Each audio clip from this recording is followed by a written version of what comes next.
Hi everyone, welcome back to Poetology.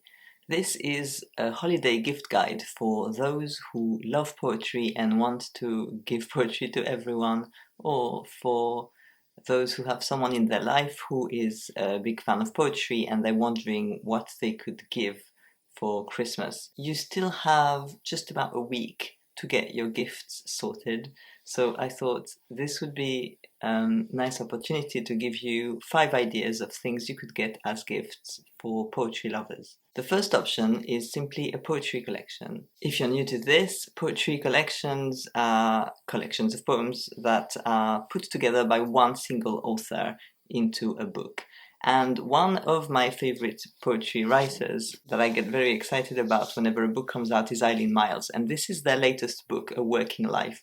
Eileen Myles is a New York poet who writes fairly distinctive poems. They're usually in a pretty thin column like this, and they are quite simple in the way they are written. You can easily check their work online if you want a sample. This is something you are quite likely to find in a bookshop right now, even in the UK. If not this one, the previous poetry collection by Eileen Myles was Evolution, and also they had new and selected poems put together, I Must Be Living Twice. This is actually great. I think it's probably what I would recommend, getting a copy of this book for someone, or if you are just picking it up from a bookshop, then maybe go for the latest one. In addition to Eileen Myles, you've also heard me talk about Mary Jean Chan's Bright Fear. There's an interview you can watch. This is something that you are also likely to find if you go to a bookshop right now, because it's a recent collection. I really recommend it. And this publisher, Faber, is a very good poetry publisher, where just about any collection you buy from that publisher is likely to be good. So I think you can trust this.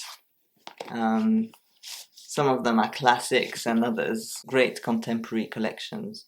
I do recommend going to a bookshop because it's so important to support your local bookshops, and also because it enables you to browse and look at books in a very different way. So trust your intuition. If you go to a shop and you find something you like, check the blurb, read a poem or two, and trust your opinion on whether it's the right thing to buy. Another idea is an anthology. Anthologies put together poems from different authors on a single theme. One, for example, came out last year, 100 Queer Poems, is a very good one to give to anyone in your life who is LGBTQ. The good thing with poetry anthologies is that they exist on just about any topic.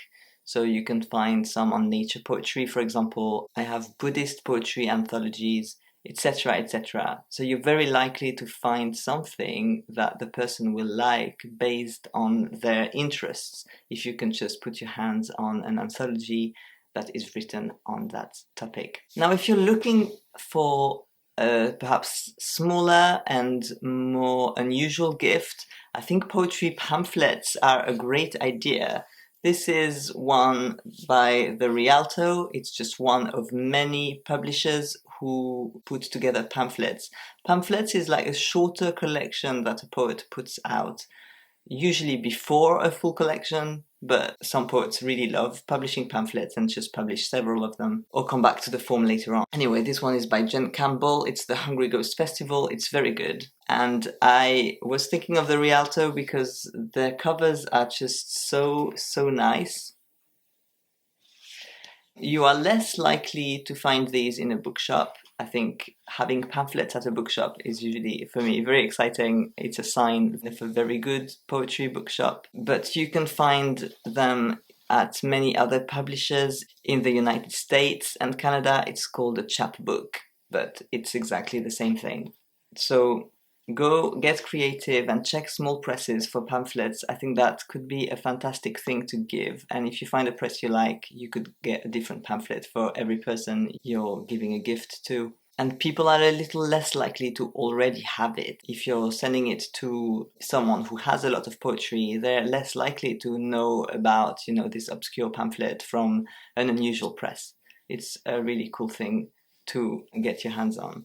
I will make a video about all the pamphlets I have soon, because I don't think I've done anything like that yet. Now, let's say you're looking for a gift for children. Carol Ann Duffy has made several little books like this one, centered around Christmas tales. This one is titled The Wren, and it is about the traditions on St. Stephen's Day around the wren in the British Isles. And the illustrations are just absolutely gorgeous.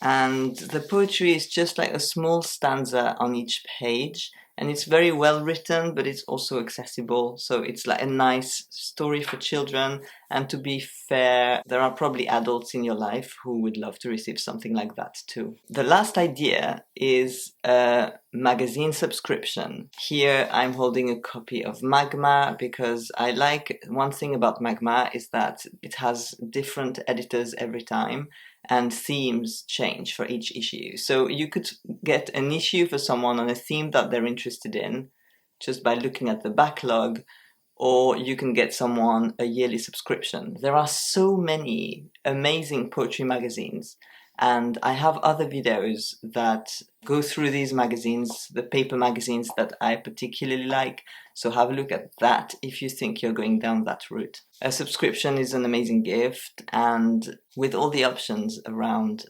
you can find something original that the person is not expecting. I hope you will consider giving poetry to someone for Christmas or a birthday if you're watching this later in the year. Let me know if you like any of these recommendations, or if you have other ideas of something that would make a good gift. And I will see you again in the next video very soon. Bye!